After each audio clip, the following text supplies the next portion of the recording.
Welcome to Vet Life Reimagined. As we look towards the horizon of 2026, the veterinary profession finds itself at a pivotal tipping point, balancing rapid technological integration with a critical need for systemic cultural change. Following the success of last year's Trends episode, which became our most downloaded episode to date, I am pleased to bring this special format back. To provide a comprehensive outlook on the year ahead, I have invited a distinguished panel of experts to share their thoughts on how we can better prepare for the shifts facing our clinics, our teams, us individually, and our industry at large. Our panel features a mix of familiar voices and new leadership perspectives for the podcast, such as Candace Goodwin, founder of Outlier Advisors, Dr. Michael Q. Bailey, current AVMA president, returning guest, Dr. Jennifer Quammen, AVMA president-elect and chief veterinary officer at Otto, Tricia Gorman, CVT and president of the Association of Veterinary Technician Educators, and finally, returning guest, Dr. Marie Hollowaychuk, ECC specialist and mental health advocate. Each of our new guests will be featured in their own full-length episode coming in 2026, where we will dive deeper into their personal career journeys. Make sure that you are following the show to ensure that you don't miss those amazing conversations. For more information on the references throughout the episode, please refer to the show notes for all relevant links. And finally, thank you so much for your continued support of the podcast, for me, and for your commitment to this profession. Let's explore what 2026 has in store. I'm excited to bring on Candace Goodwin, the founder of Outlier Advisors and someone who has helped shape growth strategies across the pet and veterinary industries. Over her career, Candace has worked for and with major companies like Merck and Petco, as well as innovative startups. Candace's perspective is unlike most you get to hear from. Candace has a talent for spotting shifts in the market early and helping teams turn those changes into real opportunities. She understands where the industry is headed and what it will take for veterinary businesses and professionals to stay competitive in a rapidly evolving landscape. So here is Candace Goodwin. I think 2026 is going to be another really interesting year for the pet industry. And I think we're going to have really great times and we're going to have some challenging times. But I think at its core, what I see is we're going to have to figure out a way to come together with the veterinary health professionals, with pet owners. I do think we're at somewhat of a tipping point with the ability to continue to help pets at the scale that I know the veterinary profession wants, and the consumer pet parents' frustration with the ability to get the care they think their pet needs. Yeah. And so I think it's going to be a really interesting year overall. I think the people that can really understand kind of the changes that have happened and are happening with pet parents are going to be the ones who are going to have a much better year, not just financially. I just think mentally and emotionally, because I know there's a lot of friction out there as well. Do you mind elaborating a little bit on that friction and kind of how you're seeing people try to address that? Yeah, no, thanks. That's a great question. I think there's some good data out there, and I always love to support kind of my opinions with data, but PetDesk did a really great report earlier last year or this year, and I don't think a lot of people noticed it or paid attention to it, and maybe I'm wrong, but there's just so much good data out there that sometimes things get missed, and so I used it in a presentation recently, really to show that pet owners are really frustrated with the ability to receive the care they want for their pets, and so the PetDesk data does a great job of just really highlighting the amount of folks that are looking to switch veterinarians, quite frankly, which is different, right? Like we've had this long-term belief that, you find a veterinarian and you stay with them forever and they're kind of the family vet. And I've been lucky enough to have that with my pets in the past, but that's no longer the case, I think. And so that friction, they do a good job of highlighting where those gaps are. And it really is everything from, the technology isn't in place to make it easy and frictionless for me to get the care I need, to I just don't really believe they care about my pets like I do at the end of the day. And I think there's a lot of systemic things going on that are making it harder. So I think that's one piece of the puzzle that I'm using the data to kind of measure, where the friction points are. Chewy also did a really great study with HABRI recently that really shows those exact same pain points, but in a different lens. So I think when multiple folks are seeing the same thing, that's pretty validating that, that's really what's happening out there. And then I think the last trend I see is really, I call it the rise of the DIY pet parent. And what we're seeing is, there's more solutions than ever for pet parents to kind of be in control of their pet's health without having to go to a veterinary clinic, which is good and bad, right? Because I think at the end of the day, we should have more solutions in pet owners' hands, but obviously we want veterinarians to be the ones really helping pet owners understand what the health needs are of their pet. So, when I say DIY pet parent, I mean, if you have walked around a pet store recently, big box, I don't care if it's Walmart or Petco, we see things that we didn't see 3 years ago from a product perspective available for pet parents to treat their own pets' health needs. Things like, not just supplements, obviously we have an explosion of supplements, but things like antiemetics, things like bandages, things like, gosh, doggy aspirin, doggy Benadryl labeled as, allergy relief for dogs. So, again, I think as we see people frustrated that they're not able to get the care, there's a lot of companies that are capitalizing on the ability for those products to live out in the ethos for pet parents to have access to. You highlighted some challenges that we're going to face that you mentioned earlier. If you could rule the world and could say, this is one of the biggest things that if we focused here Mhm. in this next year, that we could really resolve some of those pain points, everything from the pet owner's perspective, but also the veterinary perspective, what would you say? Oh gosh, I think there's some big issues we're going to have to undertake, and I don't see those getting fixed in 2026. I think that really the pet healthcare system is pretty broken, which is not surprising because, human healthcare isn't all that great either. But there's some systemic challenges out there that we haven't addressed for years. And I think as this industry has grown up, those make bigger fissures, I guess, so to speak. So I don't have high hopes we're going to fix some of the systemic problems. And I mean, we can talk more about those. But I do think, broken systems beat good people every time is like one of my favorite sayings. And I think ultimately we're going to have to figure out how to fix some of those systems. And those are everything from, the way that we incentivize veterinarians to the way corporate medicine is playing a role to the way that we have no lack of data sharing. I mean, there's just so many big rocks. But what I am excited about and hopeful about is I just love veterinarians and I love the veterinary profession. And I've been so blessed to, fall it into like this space. And I think that what I know to be true about veterinarians and anyone that works in pet health is that they're so passionate about what they do and really making a difference for that pet in front of them. What I think is going to be really important this year is that people actually just take a minute and we don't try and do all the things and we don't try and add on more. I encourage companies and folks to, don't take on the 10 things on your list. Like pick one thing and do it really well. And I think that's going to be important as we think about what's going to be the difference this year for folks. Also think that, for veterinarians specifically, I think that we've seen such a change in the veterinary profession since I've been in this industry 15 years. And I think that what hasn't changed is that veterinarians are some of the kindest, smartest, most creative people that I know. And what I hope for 2026 is that veterinarians will be able to trust themselves more and ask more questions and just slow down with pet parents and try and understand what their goals are and what they really want and need for their pet. And I know that's really hard to do with all of the broken system around them, but I think that's the gratifying part. And I think that's really where we see people happier and pets healthier at the end of the day. And so, yeah, I think it's that asking questions and slowing down. And really, the other thing I'm hopeful about is that I think that veterinarians need to find more systems of support for themselves and their healthcare teams. And so this notion of community, I think is going to be even more important, which is what I love about what you do is you highlight a lot of different, ways that people can be involved and connected. But I think we talk about AI this or a new technology, like that's all great. But I'm most excited about what that would free up from a humanitarian perspective or humanity perspective, where we could have the ability to just see the person in front of us, like what are they really trying to do for their pet? Like what do they mean to them? How are they living their life with them? And what can I do right now with the budget they have to meet their needs? And, we have more new science and better diagnostics, but at the end of the day, like you have to ask yourself, is that really what's best for this pet right now? That's standing in front of me with a pet owner who has a real budget that they're going to have to meet the needs of that pet as well. And I'll say, I was lucky enough to see Stewart, the street vet speak twice in the last 12 months. And most recently, it just struck me in a different way of just you do what that pet needs right now that's in front of you and no judgment. And so I think that's really the advice I have for 2026 is let's just focus on what everyone gets up every day to do is to really take care of pets. And the way to do that is really connect with the people.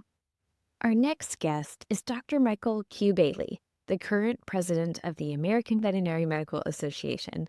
Dr. Bailey is a distinguished veterinary educator, clinician, and board-certified radiologist. and notably the first radiologist and first Black AVMA president. Throughout his presidency, he has emphasized raising awareness of the indispensable role veterinarians play in society and inspiring the next generation of professionals entering the field. His leadership sits at the intersection of innovation, education, and advocacy, giving him a unique vantage point on the challenges and opportunities shaping veterinary medicine. Whether it's elevating the profession's visibility, supporting the workforce, or championing innovation, Dr. Bailey brings a forward thinking, inclusive vision that resonates across the industry. So here is Dr. Bailey to reflect on the accomplishments of the past year and his vision for 2026. Believe it or not, that's a very big ask. And the reason is, as a veterinary radiologist, as a veterinarian, as a user of services, and as the president of the American Veterinary Medical Association, I've seen a lot of things and still processing a lot of them. What are the things that I've seen? I have been fortunate to visit a lot of states, north, south, east, west. I've probably gone as far north as far as states as Alaska, as far south as Florida, and even though it's not a state, Puerto Rico, and then a lot of places in between. But I have also been international for AVMA, and a lot of people think the president gets to go on all these junkets and whatnot. The trips are hard. So, for example, in Brazil, a wonderful country, but you spend most of your time in conference rooms and you don't get to see the sun and the sand that everybody thinks about. Brazil was for the World Small Animal Association. Cyprus for the Federation of European Veterinarians. Once again, Cyprus is beautiful for the 10 minutes I got outside to see the sun, because we're discussing the veterinary issues.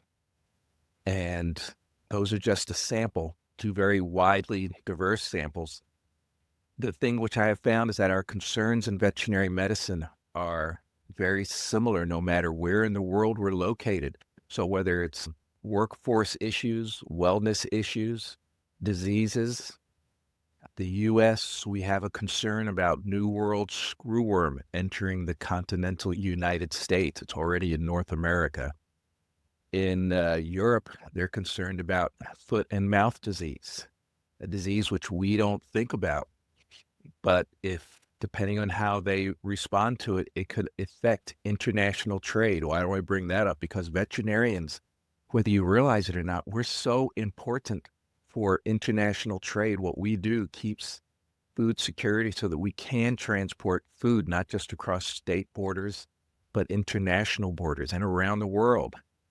And it's amazing talking with individuals who are thinking at such high levels about this. And it's also humbling to realize that the disease like foot and mouth disease we've been talking about for centuries, we still don't have a cure for it. And then we have AI.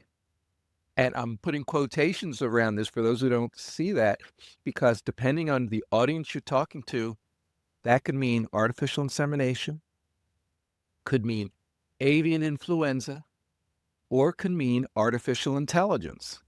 And I have been in sessions where I've talked about all three at the same time. And as a radiologist, I'm more comfortable talking about one aspect of AI versus another aspect of AI, but I have had to try and be intelligent about the discussion of it. But one of the things which I have really appreciated about the travels, and I don't think everybody thinks about this all the time, is we are a very diverse population, not just world, but even in veterinary medicine, we're extremely diverse globally. And we have to realize that what may be important to me, what drives me every day, may be different than what drives somebody else.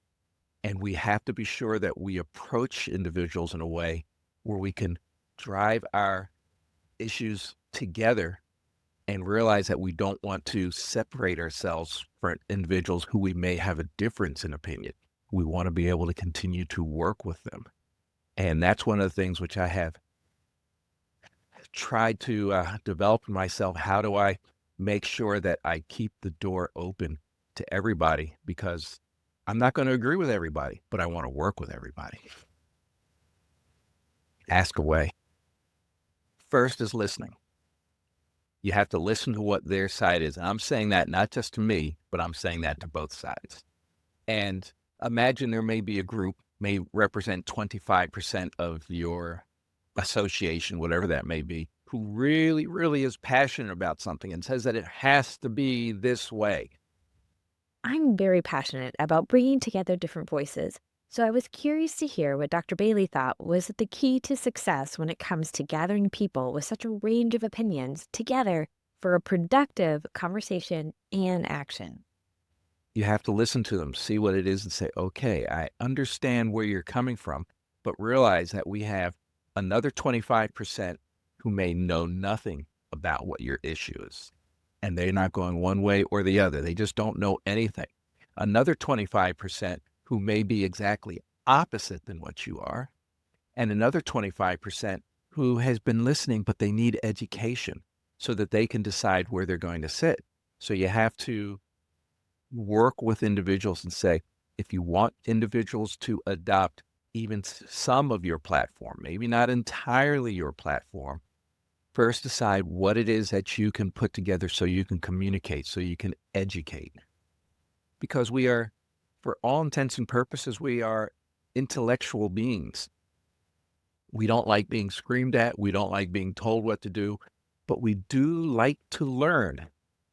So let's give people what they want, and that is material for them to learn with. And the bad thing about today's politics is we have a lot of misinformation out there.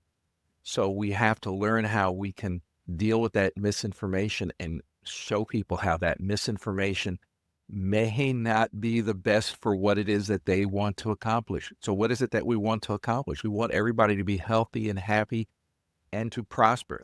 I know that's very high and altruistic, but you have to show people, if you do it this way, we're going to leave a certain number of individuals' health aside, let's say. By doing it this way, we may not get 100% of the individual's health the way we want it to be, but we're going to get in the high 90s. And there may not be any way to get 100% of what everybody wants. So realize that high 90s is darn good. So I know that sounds altruistic, but I think it really comes down to we hope that everybody's willing to listen and that everybody's willing to learn. And we have to be sure that we are ready to supply the educational information to them so that if they want to learn, they can digest it at their own rate. So I guess at the bottom line, it comes down to, I feel I'm an educator. And education, articles, books, and having conversations with people is the best way to shape minds. I don't even want to say change minds, because somebody may have a good, strong opinion, but you can move them. If you can move them from an extreme in one view towards the middle of one view, that may get us towards that 90+% cure rate, whatever it may be. Getting a little more tactical, I asked Dr. Bailey if there was one thing to focus on in 2026, what could be the greatest impact driver to achieve the big vision? The place where you have the greatest impact is probably going to be at 6th grade. What do I mean by 6th grade? Talking with the kids. And kids have a way of taking information and modeling it the way that they feel that they need, but they are open to listening. So I'm sorry, adults, I'm going to the kids. And yeah, they're not ready to enter college or even into a professional program, but they're here thinking about what it is that they want to do and how they may impact. It may be their immediate community, but in the long run, as they get older and older, they'll think about broader and broader communities. But I still say, if we only had resources to focus on one thing, I would focus on the 6th grade. While this was a surprising answer for me, We are a profession where a large number of us say we decided we were interested in veterinary medicine before we were 12 years old. And Dr. Bailey seems to be acting upon his advice. Not only did I see him reading a book about Santa's Veterinarian to children for Christmas, he also shares another interaction with kids playing in a different area of science. That's where I think people have not made too firm a modeling of what life needs to be, and they're open to listen, and they're open to try things. I just this past weekend spent time on a Apache reservation at a drone competition, and oh my, middle school kids and high school kids showing me how they're piloting these drones and programming these drones. And the thing which was great seeing them do that, the thing which was disappointing to me is when I asked them, do you see any way you could use that in life sciences? They didn't know because nobody had spoken to them about that. So that's why I think we veterinarians, I'm telling you, you should go to drone competitions and talk to the kids and tell them how that particular area has so much use in the life sciences. You'd learn something yourself too. And I was just amazed looking at these kids. I mean, they're sitting there with their computers and they're programming so that these drones can fly autonomously around courses and whatnot. It's amazing. So I still say that's where we would have our greatest bang. Where would AVMA be best? They would be best putting time and resources into going to things like drone competitions, robotic competitions. I don't think most people know that the first FDA-approved surgical robot was designed, built, and programmed by a veterinarian. So I'm just really taking history and saying we need to expand upon that. In case you're thinking, I'm way past sixth grade, is there something for the rest of us? I asked Dr. Bailey what's another thing that he would like to accomplish this year as president of AVMA. You know, I'm halfway through my presidencies for AVMA right now. People might be looking at this even after I'm out of my presidency. But I'm going to tell you a continuation of what I have been doing, and that's a matter of media presence. We need to make sure that people know what it is that veterinarians do. Many people do not know. And I'm sorry, colleagues, some of us don't know what all of us do. What am I talking about? Well, there's a lot of people outside of our profession who don't know that there's veterinary radiologists. There's people specialize in radiology and veterinary medicine. Yes, and talk about what they do, and they realize that we do the same thing for animals that people do for them. But then it also comes down to, I many times ask a very simple question to the general public. Why do veterinarians vaccinate dogs and cats against rabies? And the answer that I get is to protect them from rabies. And I say, you're absolutely right, but that's not the primary reason.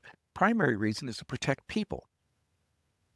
So what am I talking about? I'm talking about we need to have a full court press to make sure that kids, adults, politicians, educators know what it is that veterinarians do and realize that if all the veterinarians in this world all of a sudden disappeared, the world would not be a better place because we do so much to protect public health directly or indirectly to human contact. But I'm putting it that way because there's a lot of things we do that directly impacts human contact. Our public health veterinarians are dealing with human diseases every day. They're looking, they're monitoring, they're trying to help design the next cure.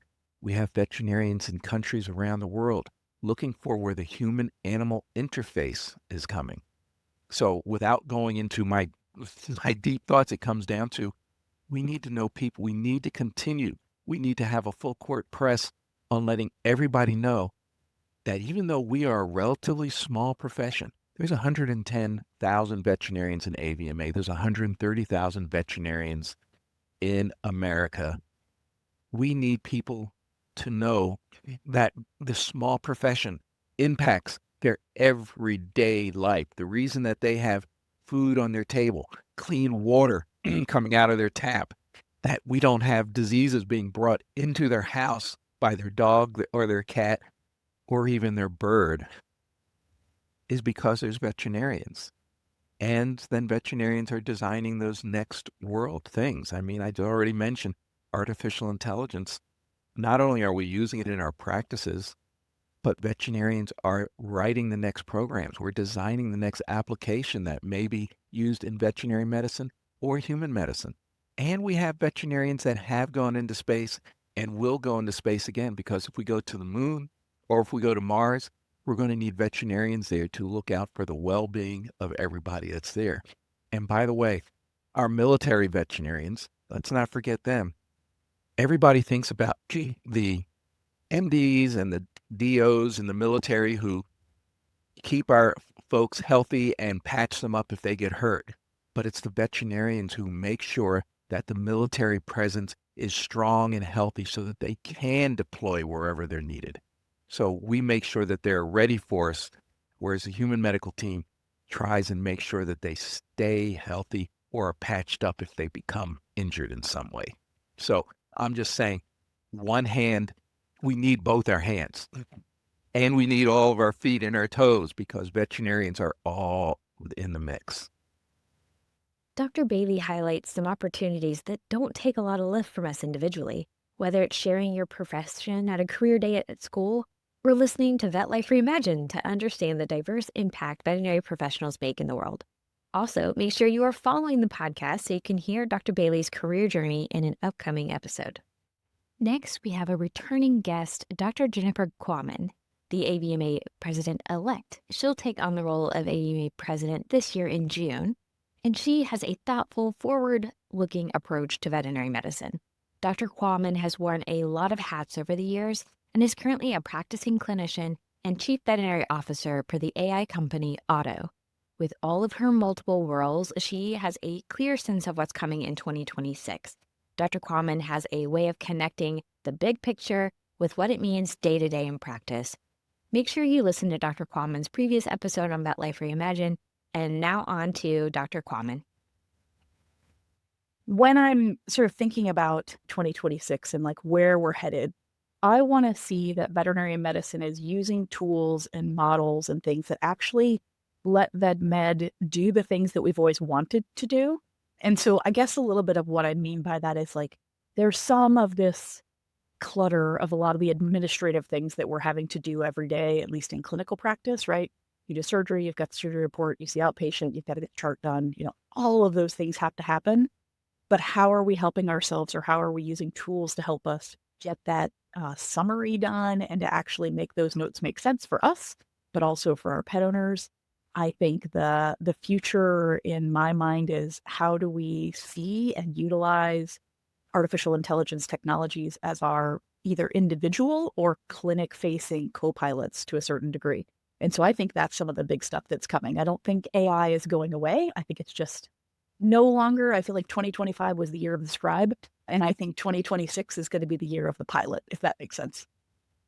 Ooh, can you explain pilot? I don't know if everybody might know what that means. Totally. Yeah. So I think in terms of, just like if you have an administrative assistant to help you kind of manage your schedule and all those things in the physical real world, a lot of us are having AI or artificial intelligence tools to help us kind of pilot either our schedules for work, maybe keeping track of, how do I schedule a lunch with a friend in the next 3 weeks? Help me find the time on both of our schedules that match. And so I see this pilot as a way that we can help ourselves in the way that makes sense for our practice. So help me to get my notes done. When are the best times for me in the next 5 days to schedule an appointment with one of my staff members? All those things that we can really just, those little minute details of we're making a list and checking it off. How can that pilot or that sort of agent kind of help us to do those things more effectively and more efficiently without that mental burden? That's where I'm seeing it going. This impact, yes, it's going to support the clinician, but it's potentially going to have a larger impact when it comes to relationships too. I think you had some interest around the client veterinary relationship. Do you want to chat a little bit on where you think that might be going in the future, and maybe what veterinarians should, and I'm sure they're already feeling it a little bit, but where do you kind of see the profession going in that perspective?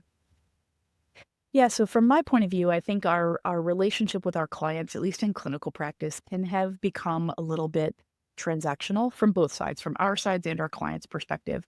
They're coming in once or twice a year. They know they need XYZ procedure or wellness things, and then they're kind of off and going.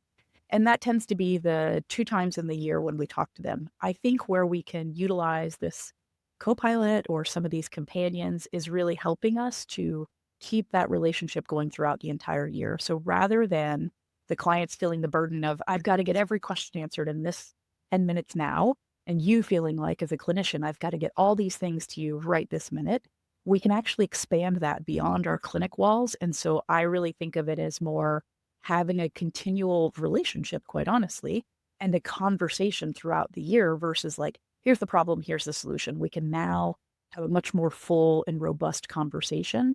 And again, these technology tools can help us to capture those things, to educate our clients, and to make sure those are all getting back into our medical records, our client notes, all of those things to help us all out. Yeah. And kind of thirdly, your third face in the profession around working with AVMA, do Mhm. you have anything you can share when it comes to maybe events coming in 2026 that you want to share? Yeah, thank you. There is a lot, of course, happening with AVMA. There's a lot happening in the profession. I think, and you and I talked about this a little bit in the lead up that I think 2025 was a year where we've had a lot of like ups and downs. It feels like everything is changing. And I think 26 is going to be the year where things finally just settle. We can look around and say, what do I want from this? What do I not want from this? In terms of AVMA, exciting things. We have our leadership conference in January. We will have our convention this year in Anaheim, California. And so I expect that will bring a lot of folks this summer out to sunny California. And that will be for me an exciting personal moment because that will be the opportunity for me to transition into the president role. But the event, I think, overall will be really great. In terms of big things AVMA is dealing with or conversations we're having on the board level, I think there's still advocacy topics. And in particular, I think the conversations around veterinary technicians and, is there title protection? Is there credentialing? What does that look like across our country? I think conversations around the veterinary client patient relationship, the VCPR, I think those are still happening. I think that is going to continue. And of course, the places that AVMA advocates are based on what our membership is telling us they want to see. And so we are looking forward to conversations with our House of Delegates. Members of others can get their point of view there. So we make sure that we're bringing those conversations to a broader audience. And so lots and lots of work that's happening on the back end at AVMA. But yeah, I'm pretty excited about convention. I know there's a whole cohort of Disney people who are very, very excited about Anaheim. And as a roller coaster buff, I'm in that zone as well. I am super excited. Hopefully, I'll get to attend this year too. Yeah. So, is there anything else that, as you kind of reflect on the future and maybe even your personal career, anything that you want to share with the profession before we stop? Yeah, thanks so much. I think the things I would like to share is just remember we're all in this together. We're learning together. This, I hope, is a point where we can continue to be collaborative and cooperative with one another. There are many different points of view, but at the end of the day, what does our veterinarian's oath put us here to do? And how do we kind of lead that conversation, be that with our clients, our colleagues, or even those we completely disagree with? I think there's an opportunity for us to all continue to learn and collaborate. And even if it's not your point of view, it's good to have the conversation with someone else because I think a richer solution comes out of those kind of conversations. Up next is another unique perspective. I'm Trish Gorham. I'm a credentialed veterinary technician from the state of Florida. Trisha, a CBT and with a master's in adult education, is a nationally recognized leader in veterinary technician education. Trisha has been in veterinary medicine for 30 years and currently serves as the president of the Association of Veterinary Technician Educators and has important leadership roles at the College of Veterinary Technology at St. Petersburg College. She brings a passionate, boots-on-the-ground view of the challenges and opportunities facing veterinary technicians today, and her insights help illuminate the evolving role of veterinary technicians in the profession. Yeah, so 2026, I look forward to the momentum that veterinary technicians have moving forward. I think in the last 5 years, we've seen a grow of respect a grow of knowledge about what veterinary technicians can do. There's lots of different job opportunities for veterinary technicians in all different roles within vet med, and people are recognizing that. And I think the entire veterinary community is rallying around the need for veterinary technicians and the knowledge that they are the heart of the veterinary hospitals. Yeah.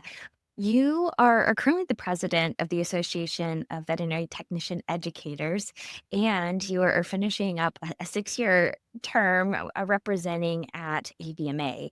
So you have some eyes and ears into some big major players that could be significant with changes and things coming.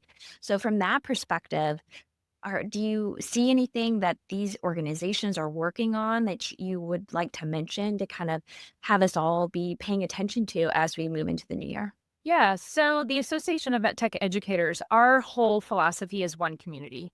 And that one community goal is to bring everyone to the table that has a voice in veterinary medicine. The vet tech educators, we have the future of veterinary technicians, right? We have the students that are going to be out there. So bringing all of the entities that are involved with vet med together to the table to talk about these issues that are concerning veterinary technicians or veterinary medicine, one table in a positive manner where we're showing how we can work together and everyone have a voice to move the needle so that everyone is positive and in helping to grow the profession of veterinary technicians. You talked about educators, and you're right there at the future because you're bringing in the next generation of veterinary technicians. You also commented earlier to me that you really love the recruiting part of it as well. So, what do you think we need to do to be successful in continuing to recruit people into this space? It's education. The bottom line is education. We need to educate the public about what veterinary technicians are. We need to educate the entire veterinary community about what veterinary technicians are because there's entities out there that actually do not know how veterinary technicians are educated, what their roles are, and the entire veterinary community needs to know that. One way I see is working with AVMA and AAVMC, which is the vet colleges, together to help educate the vet students on how to properly utilize veterinary technicians, how veterinary technicians are educated, and how they're credentialed in their individual states is super important, I think, as we move forward in this process. And I think when everyone has a better understanding of our roles and our educational process and our credentialing process, I think the profession is going to continue to grow. That very important educational piece. And then the big question is retention, right? So what is happening right now? What are things again that up to this point and going into the new year are being the focus around retention? So retention is lots of different aspects. Number one, well-being. Of course, the veterinary technicians need to be educated on their own well-being and how to make themselves happy, right, in the veterinary practice. Veterinary practices need to know how to support their veterinary technicians as far as well-being. Also, veterinary technicians need to think about what their long-term goals are. And if they're not happy in a practice or in a specific situation, there's so many different opportunities out there in vet med that they could mix things up to keep themselves excited about the profession. If you're in GP and you're not excited anymore about that aspect of veterinary medicine, go into specialty, go into pharmaceutical sales, go into something else that helps excite you again about the profession. That's what I've done my entire career is mix things up. When I feel like I'm getting stagnant, I look for opportunities to grow myself either through education or different opportunities. Volunteer. Let your voice be heard in the veterinary community. Even if it's one small committee within your state organization, start there because there's so much support in those organizations now that you can have your voice heard and it will continue to excite you.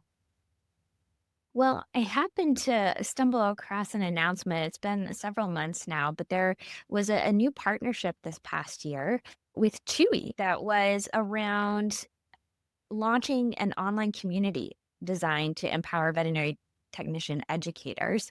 Any updates on that or any good thing that we could send people to? Yes, we just recently launched our Resource Exchange, which is an online community for vet tech educators and our members of the ABTE. Chewy was a huge sponsor of that, as they are very supportive of veterinary technicians within their organization. So Chewy is supported. They have their own area within our resource exchange where they help provide educational materials that faculty can embed into their classes, or those that are educating in the veterinary community, because vet tech educators are not just at colleges, right? They're out in the clinical sites educating, they're out in the community educating. So we have lots of different types of educators of veterinary technicians. So this resource exchange is going to allow educators of all aspects come to one area to find educational resources and documents that they need, or exchange ideas with other educators. So we're really excited that we just launched that. That is a members only area, but anyone involved in any type of veterinary technician education can certainly join our community, and we encourage that. That's super exciting. Congratulations on that. I'm sure that was a lot of work. It was a long time coming, but we finally launched it, and thanks to Chewy's support for that, because I'm not sure we could do it without him. Yeah, excellent. So, any final thing that you want to make sure people are thinking about as we're kind of in this transition between 2025 and 2026? What should we Yeah. be excited for or Yeah. looking forward? People should be excited about the positive movement of veterinary technicians, about the support that we're getting from all aspects of veterinary medicine, including the AVMA that is being super supportive of veterinary technicians now. You know, everything moves us toward a positive aspect, and we need to remain positive. One thing I really try to focus on is that our students must see positivity from our veterinary leaders, and that's veterinarians, veterinary technicians, veterinary assistants, anyone involved in the veterinary community. We have to keep moving forward in a positive manner and talking in the positive, so that our well-being is better, our excitement about the profession stays there, and then we get that retention that we need from all aspects, and that's the veterinarians and the veterinary technicians. Our next guest is someone whose voice has shaped the conversation around veterinary well-being for years. Dr. Marie Hollowaychuk is an emergency and critical care specialist based in Canada, and she's been a steadfast advocate for creating healthier, more sustainable careers in veterinary medicine. Now, you may notice her audio dips a bit. Marie lives in a part of Canada where the internet doesn't always cooperate, but we're genuinely grateful we were able to capture her perspective for this episode. It's thoughtful, grounded, and exactly the kind of insight that feels especially meaningful as we head into a new year. Marie also recently released a new book, A Compassionate Calling: What It Really Means to Be a Veterinarian, which explores the emotional realities of the profession with honesty and heart. You'll find a link to the book, along with the references from today's conversation and Marie's previous episode on the show, all in the show notes. So now on to Marie. I think we are at a point in vet medicine where, when it comes to the mental health and well-being of ourselves, our team members, our workplaces, that we've had some big struggles over the last several years. And those struggles have included everything ranging from compassion fatigue and moral stress to burnout and people leaving the profession, or people shifting clinical practice, or certainly at a full-time clinical practice. And so I think if you ask people what their biggest struggles are right now, they would tell you that, yes, it is burnout, and it is also short staffing, right? There's a lot of deficiencies, especially in rural practices and in academia and specialty and in some of these unique positions that are out there. And so I think there's been a lot of time in retrospect to look over the last couple of years in terms of what are the challenges and what do we need moving forward. And there's some debate as to whether or not we need more veterinary professionals. I think groups like the American Vet Med Association would say that we just need to take better care of the professionals we have to prevent attrition. And we need to utilize and elevate some of our team members, like our technicians and nurses, into doing more for our practices. And so there's a lot of things that are coming down the pipe. I think, one of the biggest things is that have many new veterinary schools that are set to open in 2026. We will have, whether we need it or not, we will have more veterinarians and hopefully technicians and nurses entering the workforce. There has also been, I think, the biggest move towards opening up conversations about mental health and burnout prevention than ever before.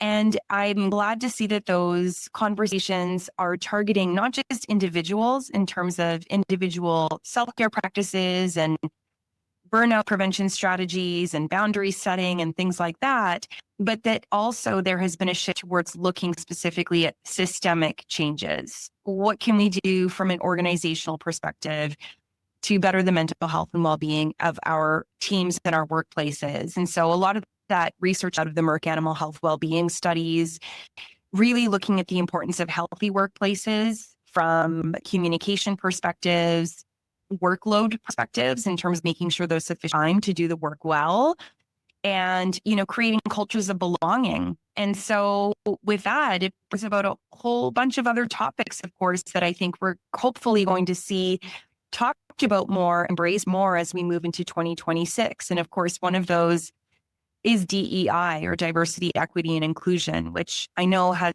been a phase that has prompted a bit of backlash. And I feel quite strongly about this. And certainly the research, whether people or not, demonstrates that we need more diversity in our profession. We are serving a very diverse clientele, including farmers and people working with livestock to companion animal owners. And we need to better reach our clients and our customers that are coming into our practices and organizations. And we can't do that if we continue to be a predominantly white female population. And so more conversations around diversity, more organizations and profits looking at ways to cultivate the development of individuals from as early as grade school to be choosing science careers and then moving into careers in veterinary medicine. And we have a long ways to go in that regard. And equity, of course, falls into that as well. We definitely have more women than ever before in our profession, but we still pay gap when it comes to men and women in our profession. And so we want to make sure to honor that, as well as equity among folks that don't identify as either men nor women. And so again, really wanting to hold space for all communities. And that includes our neurodiverse individuals, which we're talking about more than ever before, and our individuals that are living with disabilities, including invisible disabilities like mental health challenges. So, I could go on, but all of these things, of course, have an inclusive work environment in vet medicine, meaning that we ensure that everyone has the opportunity to participate in veterinary medicine in whatever way they're capable. All of these things, again, are also going to result in ultimately that culture of belonging. So really wanting to keep the conversation going. And I think we will keep the conversation going in that regard. I think that there's also a lot of veterinary schools who've been well established that are looking at significant curricular visions next year and have started the process already in 2025. A lot of the information coming out when we look back on how we are graduating veterinarians and how well able they are to integrate into their careers, we're seeing deficiencies when it comes to communication skills in certain aspects, certainly when it comes to business management, leadership, and emotional intelligence. And so there are, schools that are looking to embrace that and include those things into their curriculum and ideally into their core curriculum, not just as electives. Thankfully, there are many schools as well that are just, finding ways to introduce these conversations about self-care and professional well-being throughout the curriculum. And especially in fourth year, I think when students get into clinics and it becomes closer to real life. And one thing to tell a first year, you might be prone to burnout and, you need to set boundaries. But when you get onto clinics and you start to live those experiences and you get closer to choosing jobs, then those conversations become much more important. So I think that's definitely, those are things that individuals will be looking at bringing in to their school curriculums as well as they revise it. It's so challenging. Like there's just so much information out there from a medical perspective and surgical perspective. And then we have to remember, can arm individuals with all of the medical and surgical knowledge in the world, But if they can't thrive personally and professionally, they're not going to stay in the career of vet medicine for long term anyways. So, along those same lines, I'm also grateful that many schools are also investing more and in fact, even naming courses that are around professional identity, establishing healthy professional identities, and that being the core frame for their well-being programming. How do we graduate veterinarians who can have these really challenge-focused identities rather than diagnosis, find it, fix it focused mentalities, so that they can really thrive and, stay in this professional term, because it's a hard one. We all know that, but we need to find ways to be able to persist and persevere. I think the last thing that I would say that is going to continue to influence those working certainly in clinical practice on a regular basis is technology. I would be remiss not to talk about how AI intersects with well-being, because, as somebody who has been working as an emergency and critical care specialist for 20 years, I can't tell you how my work life has transformed being able to have technologies like Scribe, technologies that can take a 100-page medical record and pull out the information that I need as a specialist. And it's been transformative. It has been game-changing, and it's been truly life-saving, honestly, because it's been time-saving. I know that there's more technologies that are coming out there down the pipe to make things even easier. So thanks to all the companies that are working hard at that. And I think those are the biggest things. Just as a mental health advocate, I'll just leave with a sentiment of more conversations around mental health. I think we're talking about it more than ever. Let's continue to have conversations with our teams. Let's continue to check in. Let's meet around, not just on the cases, but on each other.